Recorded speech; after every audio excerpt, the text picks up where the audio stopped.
ஹர நம பார்வதி பதயே ஹர ஹர மகாதேவ. ஜானகி காந்த ஸ்மரணம் ஜெய ஜெய ராம ராமா. அன்பார்ந்த பக்தி ஒலி நேயர்களுக்கு சுவாமிராஜ அனந்த கோடி நமஸ்காரங்கள். கிருஷ்ணா கிருஷ்ணா கோவிந்த கிருஷ்ணா கிருஷ்ணா கிருஷ்ணா ராதே கிருஷ்ணா கோவிந்த கோவிந்த கோவிந்த கிருஷ்ணா. எதுக்காக இப்ப கிருஷ்ணர் கூப்பிடுறோம் தெரியுமா? தானத்திலேயே அன்னதானம், கண்தானம், நிறைய தானங்கள் இருக்கு. ஆனா இந்த கலியுகத்துல என்ன தானம் பண்றது அப்படின்னா, முதல்ல மானத்தை காப்பாத்தணும் சார். என்ன மானம்?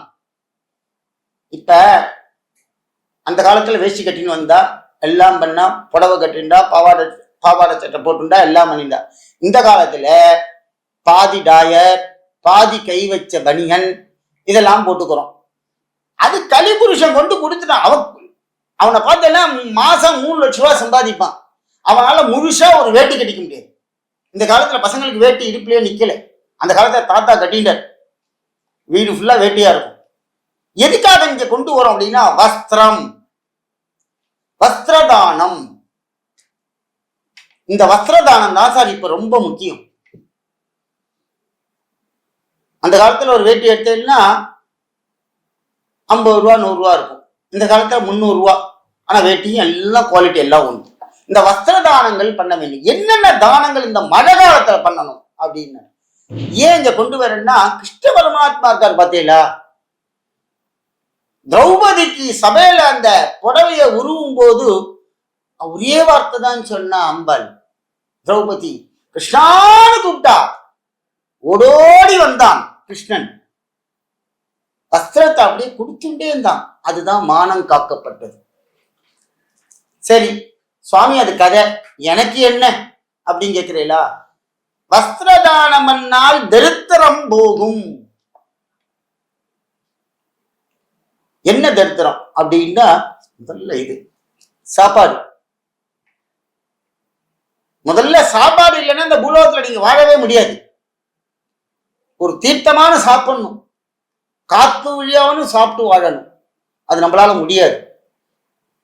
காலையில 2 டிஃபன் சாப்பிட்டு பழக்கப்பட்ட உடம்பு மத்தியானம் வரைக்கும் தாங்குமா? ஒரு நாளைக்கு இல்லைன்னா பயப்படுவான், சுகர். அப்படிப்பட்ட இந்த சரீரத்துல வஸ்திரதானம் பண்ணணும். கிருஷ்ண பரமாத்மா எப்படி காப்பாத்தினாரோ அதே மாதிரி என்னென்ன நமக்கு பலன்களை தரும் அப்படின்னா, எல்லாருக்கும் ஏழைகளுக்கு வஸ்திரம் வாங்கி கொடுக்கும். இந்த கோவில் வாசல் இருக்கான் பார்த்தீங்களா, பிச்சைக்காரெல்லாம் இருப்பான். அவனுக்கு ஒரு லுங்கி வாங்கி கொடுங்கோ. ஒரு பொம்பளை உட்கார்ந்து இருக்கும், ஒரு புடவை வாங்கி கொடுங்கோ. அதை பார்த்தோன்னு அவளுக்கு பிரமிச்சு போகும். இதை கட்டிக்குப்பா அப்படின்னு சொல்லி வச்சுங்களேன், உங்கள்கிட்ட இருக்கக்கூடிய அசுபமான கிரகங்கள், சனி பகவான், செவ்வாய், சூரியன், இப்படி இருக்கக்கூடிய கிரகங்களுடைய பார்வைகள் எல்லாம் அசுபமாகப்பட்டாலும் இந்த தர்மம் உங்களை போய் காப்பாற்றும். நவக்கிரகங்கள் சந்தோஷப்படும். அடுத்ததாக இதே மாதிரி வாசலுக்கு பிச்சைக்காரால் கொடுக்கிறோம். அநாத ஆசிரமங்கள் இருக்கக்கூடிய வயசுல ரொம்ப முதிர்ந்தவங்க, அவங்கள உங்களுக்கு யாருன்னே தெரியாது. ஆனா நீங்க போய் எங்க போய் ஒரு புடவை கொடுத்தீங்களோ, இல்ல ஒரு போர்வை, இல்ல ஒரு கீழே போட்டுக்கிற பெட்ஷீட், ஏன்னா அது மழை காலம். தர்மம் எப்படியோ பண்ணணும் சார். என்ன சார் எவ்வளவு சார் ஆகும்? மிஞ்சி போனா ஒரு 500 ரூபாய்க்குள்ள வருமா? ஒரே ஒரு ஆளுக்கு வாங்கி கொடுங்க. உங்க வீட்டுல கோடான கோடி தரித்திரங்கள் நிவர்த்தியாகி 14 வம்சங்கள் தர்ம நிலைமையில இருப்பாங்க. இது எப்படி தெரியுமா தெரியும்? ஜோசியர்லாம் கேளுங்க. இப்ப அப்பா பண்றேன், பையனுக்கு கல்யாணம் ஆகுது, அந்த பேரனுடைய ஜாதகத்தை பார்த்தேன்னா இவர் பண்ண புண்ணியங்கள் அனைத்தும் அவர்கிட்ட வந்து நிற்கும். இப்பயே நம்ம புண்ணியத்தை சேர்த்து வைக்கணும், இந்த தானத்தை செய்யணும். அடுத்தது மனுஷாளுக்கு எல்லாருக்கும் செய்யறோம். இந்த மழை காலம் ஒரு கொடை எவ்வளவு இருக்கும்? இப்பெல்லாம் 100 ரூபா 150 ரூபாய்க்குலாம் கொடை விற்கிது. வாசல்ல பிச்சை எடுத்துட்டு இருப்பாங்க, அவங்களாம் கொடையெல்லாம் கிடையாது. நீங்க கொடைய வாங்கி கொடுங்க, கொடைய பிடிச்சின்னு பிச்சை எடுத்துட்டு இருப்பாங்க. அன்னைக்கு சாப்பாட்டுக்கு வழி தேடும். சில பேர் மழையிலே நனைவான். நம்மளால் முடிந்த தர்மம் மழை காலத்துல அநாத ஆசிரமங்கள்ல முதியோர்கள் இல்லத்துல குழந்தைகளுக்குள்ள நீங்க வாங்கி கொடுக்கலாம். இந்தாடா ஒரு சொட்டர் வாங்கிக்கோ. அநாத ஆசிரமத்துல குழந்தைகள்லாம் இருக்கும், 4 குழந்தைகள் இருக்கும், எல்லாருக்கும் சொட்டர் வாங்கி கொடுக்க முடியாது. ஒரு 10 சொட்டர் வாங்கி கொடுங்க, 10 பேர். தெருவில் ஒரு 10 வீடு இருக்கு, 100 வீடு இருக்கு, பக்கத்து தெருவில் அநாத ஆசிரமம் ஒரு 200 குழந்தைகள் இருக்கா, ஒரு வீட்டுக்கு 2 சொட்டர் வாங்கி கொடுத்தா கூட அந்த 200 குழந்தைகளும் குளிர்காலத்துல சொட்டரை போட்டுன்னு உட்காந்து. இது ஒரு தானம். குழந்தைகள்லாம் அப்படியே சந்தோஷப்படும். வயதான வாழ்க்கை நீங்க போய் போர்வை நல்ல ஒரு போர்வைய நல்ல அந்த கடகாத்திரமான போர்வை வாங்கி கொடுத்தேன்னு வச்சுங்களேன், அந்த பனிகாலத்தில் மழை காலத்தையும் போத்துட்டு சந்தோஷமா இருக்கும். அந்த ஆத்மாவாழ்கிட்ட பிரிஞ்சு போகும்போது சுவாமி காமிப்பாராம் உனக்கு எவ்வளவு தர்மங்கள் பண்ணியிருக்கான்னு. அவளுடைய தர்மம் நம்மளை வாழ்த்தும். கொடை ரொம்ப முக்கியம். யாருக்கான்னு கொடுங்க, நம்மளால செய்ய முடியும்.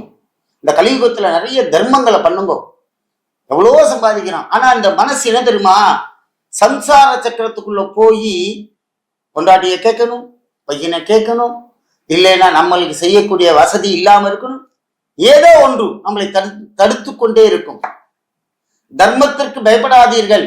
நாளைக்கு உங்களுக்கு வயதோதிகம் வரும். அப்ப நீ எப்படி இருப்பேன்னு உனக்கே தெரியாது. 18 வயசுல ஒரு தெம்பு, 25 வயசுல ஒரு தெம்பு, 40 வயசுல ஒரு தெம்பு. ஆனால் 60 வயசுல என்ன ஆகும்? பயம் வரும். அந்த பயத்தை போக்கக்கூடியது. அதனால இந்த வஸ்திரதானத்தை செய்யுங்கள். சரி, அடுத்தது எங்க செய்யலாம் அப்படின்னா, நம்ம குலதெய்வத்துக்கு வாங்கி கொடுக்கணும். முதல்ல எப்ப சார் வாங்கி கொடுக்கறது? நம்ம வீட்டுல பெரிய ஃபங்க்ஷன் என்ன? தீபாவளி, பொங்கல் திருநாள், அடுத்ததாக நம்ம வீட்டுல கல்யாணம் கார்த்தி நடக்கும் பொழுது, துணி எடுக்கும் போது எல்லாரையும் நான் பார்த்திருக்கேன். தீபாவளி துணி எடுக்க போலான்னு எல்லாரும் பர்ச்சேஸ் பண்ண போவாங்க. ஒரு 4 நாள் மடி போன உடனே அவங்க உங்களுக்கு தான் எடுப்பாங்க. ஆனா பிரதானமா பெரியவர் போகும்போது அவங்க ஊர்ல இருக்க சுவாமிக்கு முதல்ல ஒரு வேட்டி எடுக்கணும். என் குலதெய்வம், என் குலதெய்வத்துக்கு ஒரு புடவை, என் ஐயனாருக்கு ஒரு வேட்டி, என் கருப்பண்ண சுவாமிக்கு ஒரு வேஷ்டி. எங்க கோவிலிலே எங்க சுவாமியை அனுதினமும் 365 நாளும் விடாமல், மழையா இருந்தாலும் இடியா இருந்தாலும் வெயிலாக இருந்தாலும் உடம்பு சரி இல்லாட்டா கூட அந்த பூசாரியும் சிவாச்சாரியார்கள் பட்டாச்சாரியார்கள் அந்த பூஜையை செய்கிறார்கள் அல்லவா, அவர்களுக்கு நீங்கள் வஸ்திரதானம் கொடுங்கள். தீபாவளி வாங்கணும். அவளுக்காக நம்ம பொங்கல் கொண்டாடுறோமா வாங்கணும். நம்ம மாத்திரம் ஒரு கல்யாணமா முதல்ல அவளுக்கு வாங்கணும். அந்த சுவாமிக்கும் அந்த பூஜை செய்து கொண்டிருக்கக்கூடிய சிவாச்சாரிகள் பட்டாச்சாரியார்கள் பூசாரிகள் அவளுக்கு நீங்க வாங்கி கொடுங்க. உங்க தெய்வம் உங்களுடன் நிற்கும், உங்க குலதெய்வம் உன்னுடன் சந்தோஷமாக நிற்கும். அப்ப இந்த வஸ்திரத்தினுடைய மகாபலன் என்ன? உனக்கு தரித்திரமே வராதியா. லட்சமா சம்பாதிப்பான், உன் பேரன் சம்பாதிப்பான், கோடீஸ்வரனா இருப்பான். நீ கஷ்டப்பட்ட வண்டி நீச்சன்னு சொல்லிட்டே இருப்பணும். அவன் போறான் அமெரிக்காவுக்கு, கனடாக்கு, 5 லட்சம் 10 லட்சம் சம்பாதிப்பான். அதை நீ சந்தோஷப்படு. அதைதான் பாக்கியம் என்று சொல்வார்கள். நீ பண்ண ஒரு வஸ்திரம், இந்த காலத்துல நீங்க பண்ணி வச்ச ஒரு வஸ்திரத்துடைய தானத்துடைய மகிமை எங்க போய் சேர்கிறது? நம் சந்ததிகளுக்கு போய் சேர்கிறது. நிறைய விஷயங்கள் நடக்கும். தர்மம் பண்றதை கம்மியா போயிட்டு. அடுத்ததாக ஆலயங்களில் கும்பாபிஷேகம் எல்லாம் நடக்கும். கோவில்ல சிறப்பான பூஜை எல்லாம் பண்ணுவாங்க. நம்ம போய் வாலண்டியா கேட்கணும், சுவாமிக்கு வஸ்திரம் வாங்கி கொடுக்கட்டுமா, யாராலும் வாங்கி கொடுக்குறாளா? அடுத்தது இப்ப ஹோமத்துக்கு யாராவது கும்பாபிஷேகத்துக்கு ஐயர்மார்கள் நிறைய பேர் வருவார்கள், அவளுக்கு வஸ்திரம் வாங்கி தட்டுமா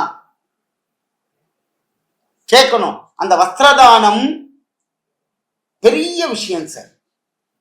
அடுத்ததாக இந்த வஸ்திரதானத்துடைய கிரகம் எங்கே இருக்கிறது?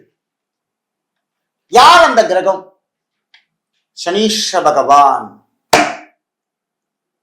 சனீஸ்வரனுக்கு என்ன பிடிக்கும் தெரியுமா?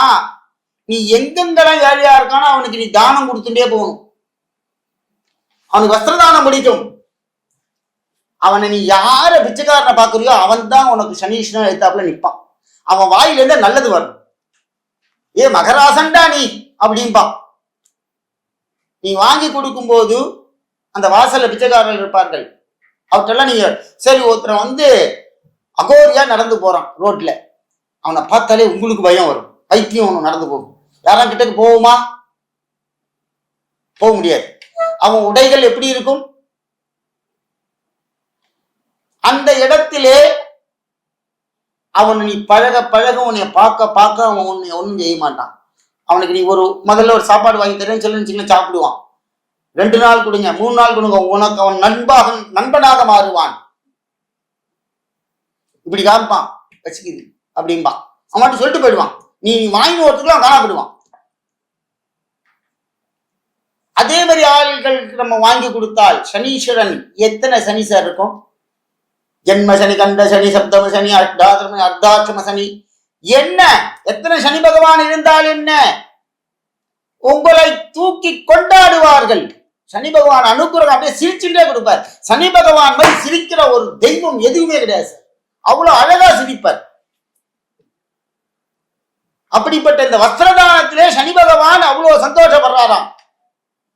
சனி பகவான் இந்த வஸ்திரதானத்துல என்னென்ன பிதர்களுடைய தோஷங்கள் நீங்கும், பிதர்கள் சந்தோஷப்படுவார்கள். திதி கொடுக்கும்போது ஐயருக்கு வேட்டி வாங்கி கொடுன்னு சொல்லுவாங்க, பார்த்திருக்கீங்களா? ஷார்ட் தான் எல்லாரும் பண்ணுவா. தவசம் கொடுக்கும்போது பிராமணாளுக்கு வேட்டி வாங்கி கொடுங்கோம்பா. சில பேர் வாங்கியே தர மாட்டேன், குளிச்சுட்டு வந்துருக்கோம்பா. ஏன் அங்கே கொடுக்கிறோம்? பிதர்கள் சந்தோஷப்படுவார்கள். அவர்களால் நம்மளுடைய குடும்பத்திலே வஸ்திர தானம் பண்ணும் பொழுது தரித்திரங்கள் நிவர்த்தி ஆகும். அதுக்குதான் வஸ்திரம் பேர். அதனால ஆன்மீக நேயர்கள் நிறைய வஸ்திரத்தை பத்தி நம்ம சொல்லலாம். நிறைய தானங்கள் அதுல இருக்கு. அதனுடைய லாப பலன்கள்லாம் எல்லாம் உண்டு. வஸ்திரம் வாங்கி கொடுங்கோ. இந்த மழை காலத்துல யாருக்கான ஒரு போர்வை வாங்கி கொடுங்கோ. வயசான வாழ்ல நிறைய பேர் இருக்கா அனாத ஆசிரமத்துல. எத்தனையோ பேர் விட்டுட்டு போயிட்டா அப்பா அம்மாவை. அதெல்லாம் ரொம்ப வருத்தமான செய்திகள். நிறைய பேர் என்கிட்ட பேசுவா. நீங்க என் மூலியமா யாருக்கான செய்யுங்க. உங்களுக்கு ஒரு தர்மத்தை வழிகாட்டுகிறேன்.